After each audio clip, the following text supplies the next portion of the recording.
तुम्हाला माहिती आहे का, हे ठाण्यामध्ये सर्वात मोठं फटाक्यांचं मार्केट असून येथून सर्व प्रकारचे रिटेलर्स येऊन फटाके घेऊन जातात आणि आपापल्या दुकानमध्ये विकतात.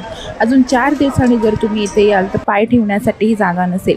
आता हे दरवर्षी आपण अवेअरनेस क्रिएट करत असतो की फटाक्यांमुळे मोठ्या प्रमाणात प्रदूषण होतं. सल्फर डायऑक्साईड, कार्बन डायऑक्साईड यामुळे ओझोन लेयर कमी होते आणि महाराष्ट्रामध्ये आपण आताच पुराची स्थिती पाहिली आहे. तोही एक हवामान बदलाचाच परिणाम होता.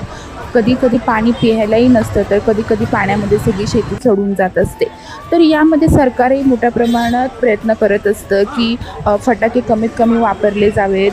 अनेक संस्था आहेत त्याही करतात. आता आपण वैयक्तिक स्थानावरती इथे जाऊन कारखाने बंद करा किंवा फटाके ची दुकानं बंद करा असं नाही सांगू शकत. पण जर आपण आता खरेदीला जात असाल आणि फटाके जर खरेदी करण्याचा विचार करत असाल तर 9 वेळा तरी तुम्ही विचार केला पाहिजे की खरंच ह्याची गरज आहे का? याशिवाय खरंचच दिवाळी नाही का होऊ शकत? आणि फटाक्यांच्या धुरामुळेच लक्ष्मी आपल्या घरामध्ये येणार आहे का?